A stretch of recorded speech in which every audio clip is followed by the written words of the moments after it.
Maude, c'est à vous. Présente. Vous entrez en piste. Ben oui, présente. Vous entrez en piste. C'est le moment de regarder derrière nous les 22 avril qui ont compté dans l'histoire. On commence par un petit saut de puce, puisque on part en 2019. C'est pas bien loin. Pas très loin. 22 avril 2019, nous allons à Kiev, en Ukraine. Que se passe-t-il ce soir-là? Eh bien, il y a tout juste 3 ans, un certain Volodymyr Zelensky était élu président. Regardez. De la fiction à la réalité, un scénario à peine croyable.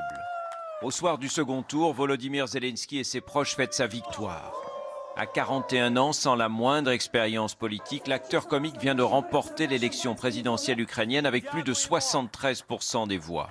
Voilà, 73% des voix, c'est une surprise, c'est un novice cet homme. Et alors, quelle destinée! Le soir de son élection, il va dire à ses électeurs « Je ne vous laisserai jamais tomber ». Eh bien, 3 ans plus tard, on va le voir en tenue militaire, en chef de guerre. Comédien, il était comédien. Il était comédien, il était comique. Animateur. Exactement, donc c'était quelqu'un qui était connu, mais pas du tout en politique. Et voyez, 3 ans plus tard, eh bien, c'est celui qui va mener son pays face à Vladimir Poutine et devenir vraiment l'ennemi numéro 1 de la Russie. D'une élection présidentielle à une autre, on va revenir en France cette fois-ci et nous sommes en 2002. Et oui, le 22 avril 2002, jour de la plus grosse gueule de bois, on peut le dire, que les Français ont jamais connue. La veille tombaient donc les résultats du premier tour de l'élection présidentielle et qui voyait donc Jacques Chirac face à Jean-Marie Le Pen. C'était une première, le Front National qui se retrouvait au second tour, un séisme pour les Français. Donc dès le lendemain, dès le 22 avril, eh bien, des manifestations ont éclaté un petit peu partout en France, notamment chez les étudiants. Regardez. De Brest à Nice, de La Rochelle à Besançon, on estime à plus de 30 000 le nombre total de manifestants.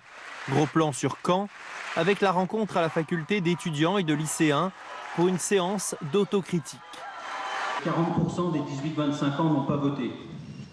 C'est-à-dire que 40% des 18-25 ans ont laissé les gens du Front National s'exprimer. Parce que le Front National, son électorat, lui, il se mobilise et il va voter. Nous étions donc, Aude, le 22 avril 2002. Allez, on laisse la politique derrière nous pour parler gros sous. Oui, gros sous ou petite pièce, puisque en 1959, eh bien, les Français vont faire la découverte, la connaissance du nouveau franc. C'est une mesure donc, qui est prise par le général de Gaulle à l'époque pour stabiliser la monnaie. Alors, elle sera mise en circulation à partir du 31 décembre 1959, mais la monnaie est frappée un peu avant, bien évidemment. Le ministre des Finances à l'époque s'appelle Valéry Giscard d'Estaing. Il va se rendre à la Monnaie de Paris, notamment pour la naissance de la pièce de 5 francs. Vous allez voir, les prix à l'époque vont être divisés par 100. Elle remplacera le billet de 500 francs d'aujourd'hui et ramènera à la pratique des prix de 1927. Le raglan à 145 francs et la bouteille à partir de 1 franc 50.